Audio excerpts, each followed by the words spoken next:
সে অনেক দিন আগের কথা। এক বনে বাস করত একটি কুমির ও আরেকটি শিয়াল। শিয়াল আর কুমির ছিল ভালো বন্ধু। তারা একসাথে খেলতো, হাসতো, গল্প করত। এভাবে অনেক দিন চলতে লাগলো। তারা একে অপরের বিপদে এগিয়ে আসতো।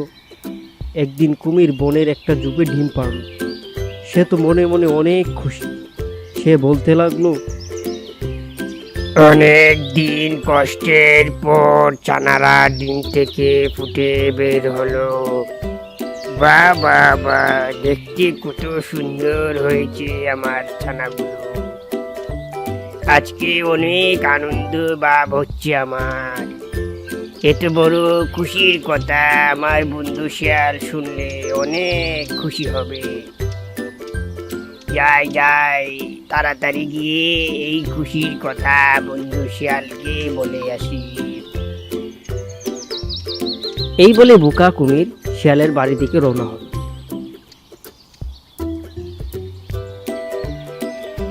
বুঝলে বন্ধু, তোমাকে একটা কথা বলতে ভুলেই গিয়েছিলাম। আমি মা হয়েছি।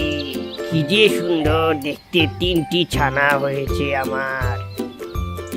তুমি তাদের দেখলে অনেক খুশি হবে। তাই নাকি? তোমার ছানাগুলো কোথায়? তাদের দেখার জন্য আমার মন আনছান আনছান করতেছে। ছানাদের আমি খুব যত্নে বাসায় রেখে এসেছি। চলো চলো আমার বাড়ির দিকে ছানাদের দেখার জন্য। হ্যাঁ হ্যাঁ, তাই চলো চলো চলো, আর দেরি করা যাবে না।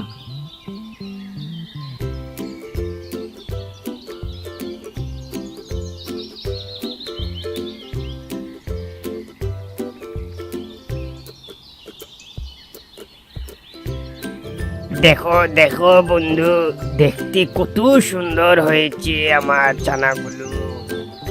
তাই তো অনেক সুন্দর দেখতে তোমার ছানাগুলো বন্ধু। বুঝলে বন্ধু, ডিম পেড়ে ছানাগুলো বের হতে অনেক দিন সময় লেগেছে। কতই না কষ্ট করেছি তাদের জন্য। ততদিন আমি কিছুই খাইনি। তুমি একটু আমার ছানাদের খেয়াল রেখো। আমি খাবার সন্ধানে বের হলাম, নয়তো আমার ছানারা না খেয়ে থাকবে। তুমি কোনো চিন্তা করো না বন্ধু, আমি তাদের খুব ভালো করে খেয়াল রাখবো। এই বলে কুমির খাবার সন্ধানে বেরিয়ে গেল। আর এদিকে দুষ্ট শিয়াল ছানাগুলোর উপর লুপ করে বসে। এই সুযোগ কাজে লাগাতে হবে। যাই যাই যাই, কুমির আসার আগে তাড়াতাড়ি ছানাগুলোকে খেয়ে ফেলি। এই বলে দুষ্ট শিয়াল কুমির ছানাগুলোকে খেয়ে দ্রুত এখান থেকে চলে যায়।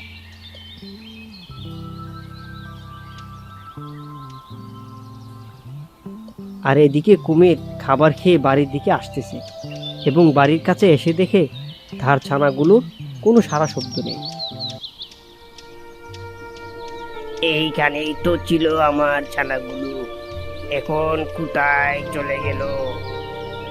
হাই হাই হাই, আমার ছানাগুলো কে নিয়ে গেল? আমি কার ক্ষতি করেছি? আমার ছানাগুলো কে নিয়ে গেল? High high high.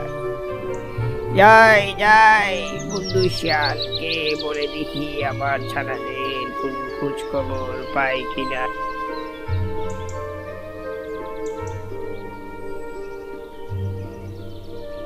ও, আমার অনেক বড় সর্বনাশ হয়ে গেল।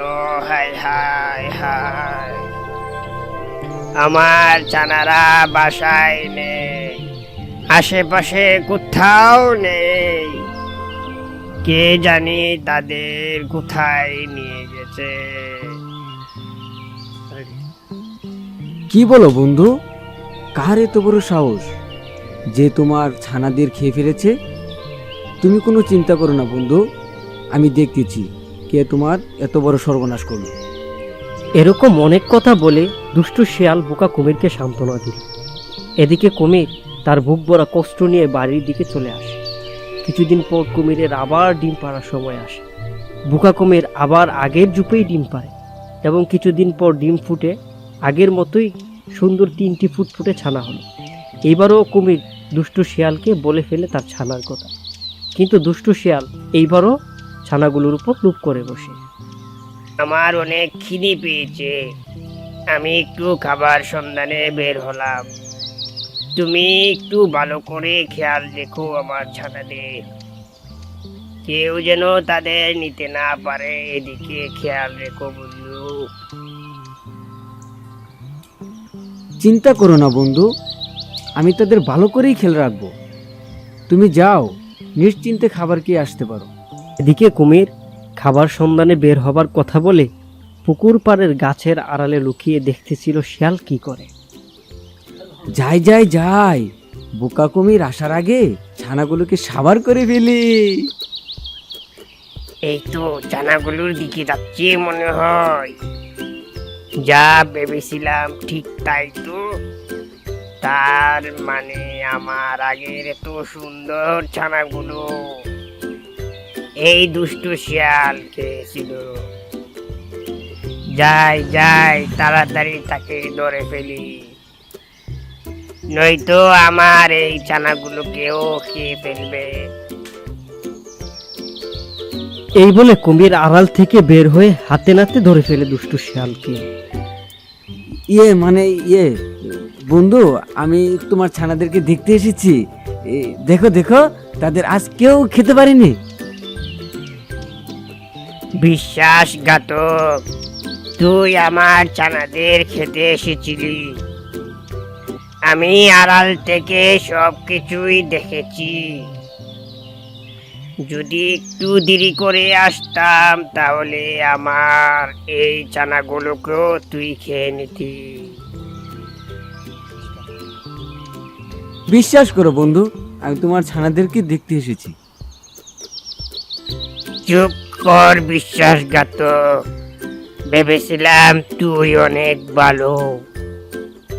আমার আগে ছানাগুলো তুই খেয়েছিলি। আমি যখন আমার ছানাদের খুঁজতে তোর বাড়িতে গিয়েছিলাম, তখন তোর বাড়ির সামনে কুমির ছানার চামড়া হাড় পড়েছিল। তখন আমি বুঝতে পারিনি, কিন্তু এখন বুঝতে পারছি সেটা তোর কাজ ছিল। আর পার পাবে না বন্ধু, এখন তোকে আমি কাঁচা চিবিয়ে খাবো। হা হা হা হা। এই বলে কুমির দুষ্টু শিয়ালকে খুব করে গিলে ফেলে এবং শপথ করে আর কখনোই শিয়ালের সাথে বন্ধুত্ব করবে না।